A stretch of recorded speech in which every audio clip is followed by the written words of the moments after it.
Welcome back. It's September, and as promised, we're doing Cyberpunk September. I'm Chris. And I'm Jeff. Get up. So we'll probably have about 3 or 4 episodes talking about Cyberpunk.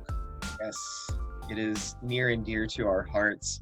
It is one of the things we bonded over first at our job, and it's fun to talk about. So we're gonna do a brief introductory kind of talk things over, and get into what the themes are, and then I think we're gonna have enough material to where we're gonna get to nerd out over different movies and games. And then the upcoming Cyberpunk 2077, we'll have a feature on that. Yes, I'm super jealous. I forgot I pre-ordered this a year ago and it came on my doorstep and I was like, oh, super exciting. Okay, so I kind of wanted to talk about our first experiences with the genre, because I know this is something we talked about in our cubes at Megacorp, but I think it's fun to kind of see how this kind of crept in to our lives. My first encounter was, I think the year was 1997. So I want to say like 11 or 12-year-old Jeff was having a sleepover with one of his friends. Had to be super quiet because my parents were already asleep. Yeah, always. Yeah. And of course we live in not a huge house, and there's no door between the hall and the living room, so like great. So we're gonna watch a movie, and we're watching on super low volume. It was the VHS, I don't know how my friend got it, of Ghost in the Shell. And talk about a magnum opus of cyberpunk. Like it was just, I mean, it's wonderful.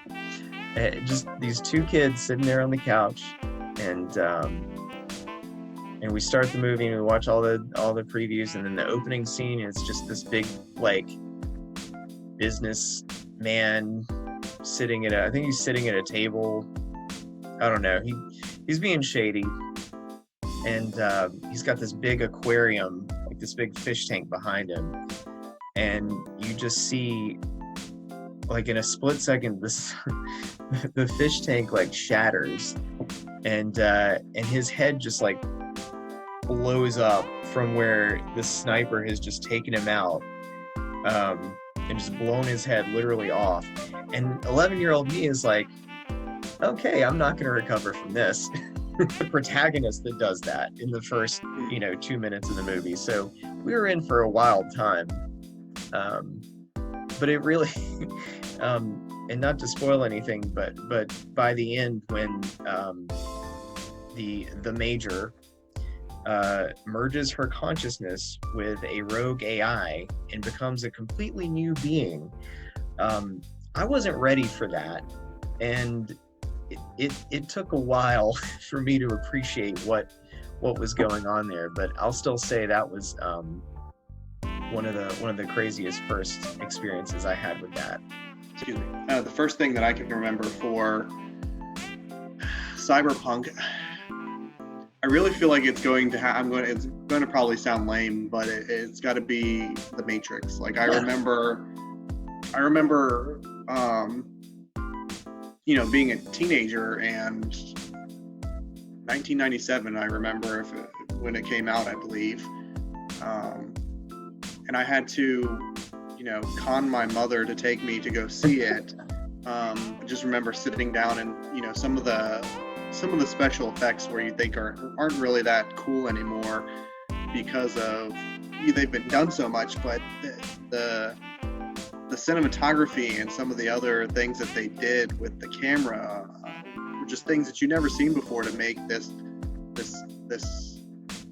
world a reality, and just so to make it believable that Neo was the one and that he was able to do all of these things by manipulating code in the Matrix. And You go into reality and it's boring, and you think, oh man, maybe Agent Smith is around the corner, or someone's going to come and unleash me from the Matrix, and I can discover all these cool powers, because it just Absolutely.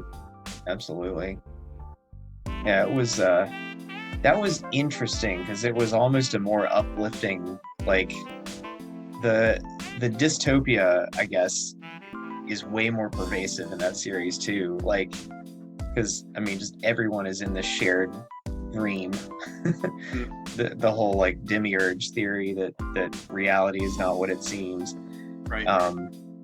But ultimately, yeah, you've got this savior figure, and makes it a lot more uplifting than, say, like Blade Runner, where it's like, you might be a replicant too, and we're gonna hunt you down. Like, totally different feel and message, but like ultimately, like super, like cyberpunk to the core. So, cyberpunk, what is it? A version or a subgenre of science fiction that has more of a dystopian, futuristic setting, and it tends to have very kind of noir themes.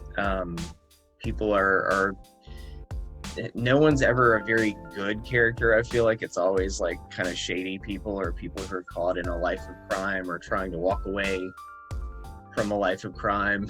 Your anti-heroes, if you will. Yeah. They're like all anti-heroes. You just don't get many of the heroics of the earlier sci-fi movements, or like the space opera, like the Star Wars. You don't have a Luke Skywalker. Most of your characters are like Han Solos walking around. It's usually got some kind of juxtaposition between like humanity and technology, where you have like advanced cybernetics or AI, and then compared to that, you have this total breakdown of society with extreme poverty, or some kind of radical change where there are psychological consequences, or entire countries are just kind of like vassal states to these giant corporations. And if you're thinking any of these themes sound familiar, that's because, you know, we secretly, not so secretly, live in a cyberpunk hellscape now.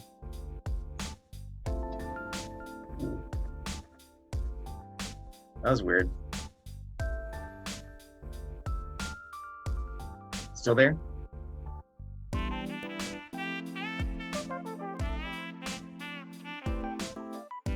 It's interesting that all these dystopian themes that are very, you know, it runs in cycles. I feel like dystopian literature is really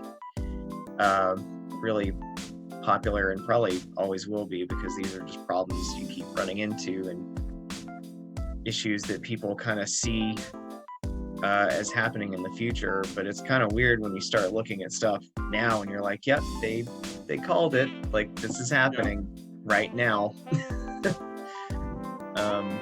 But also, and you can also say, much like any of those themes, it's a reflection of the way society is currently under the guise of this far off time frame, right? But it's really things that are happening now.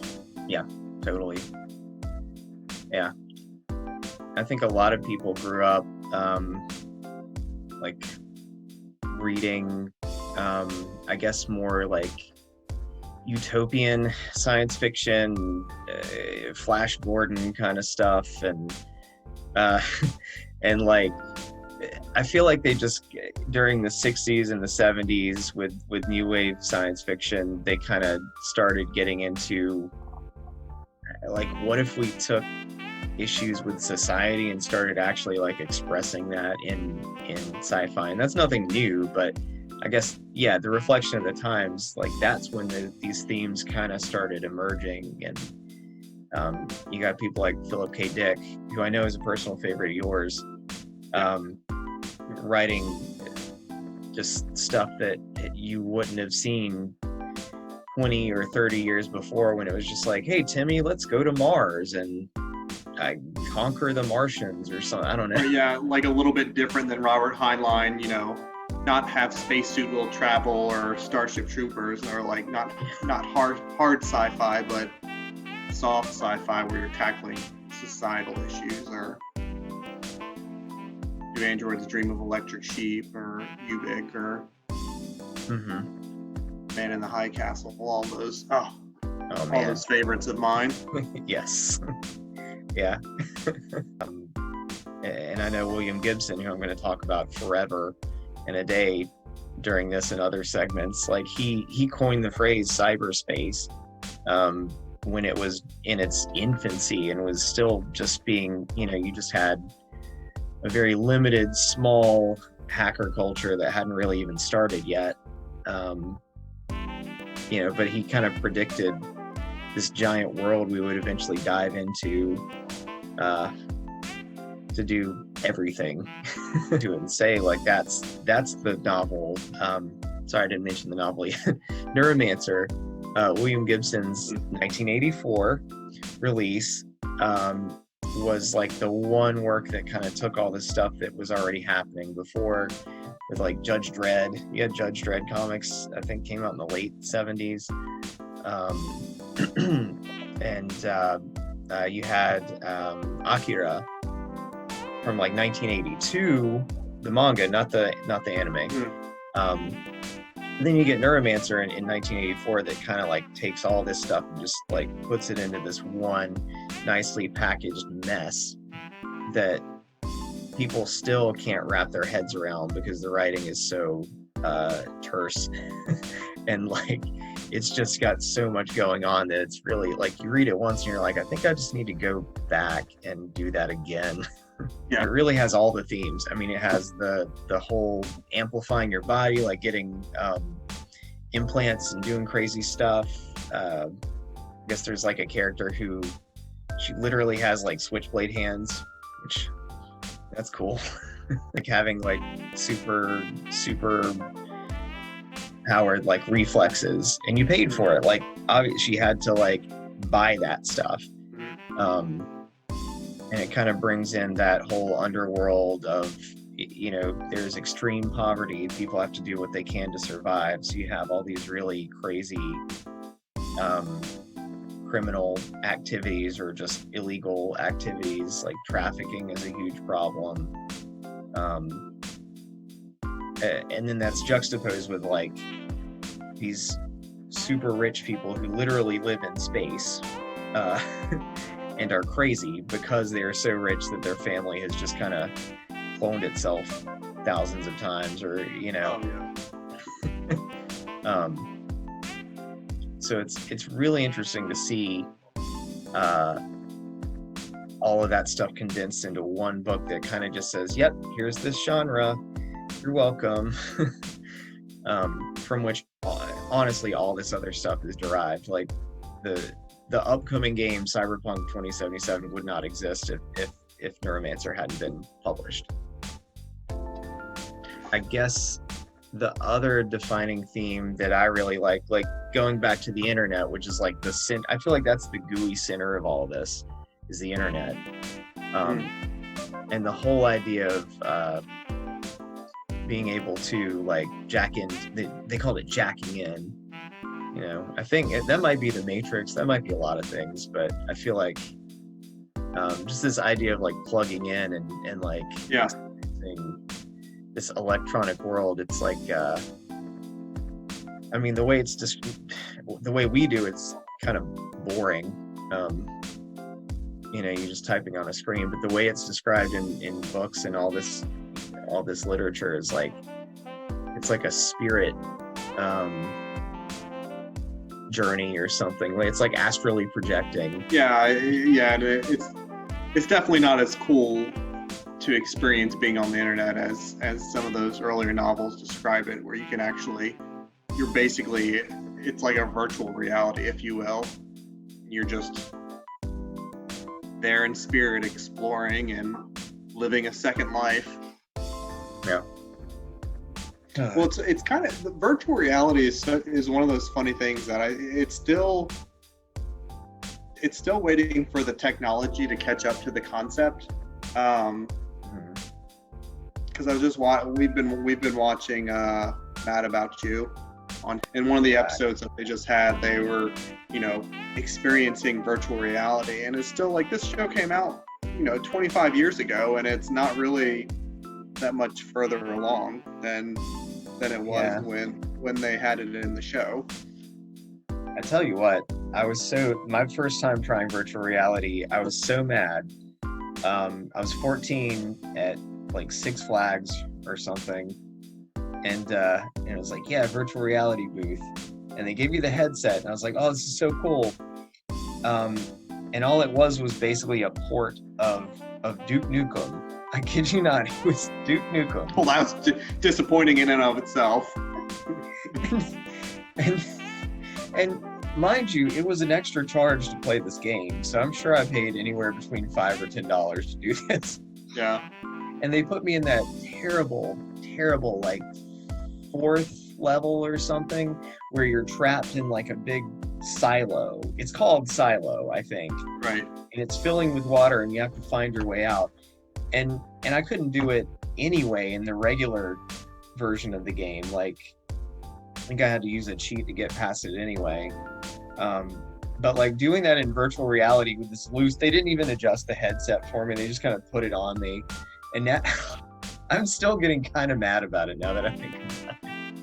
And now it's really cool. I mean, it's come far enough that I enjoy it. And if someone wants to contribute to my Patreon that I don't have, then I could buy virtual reality and be happy and escape from life. But,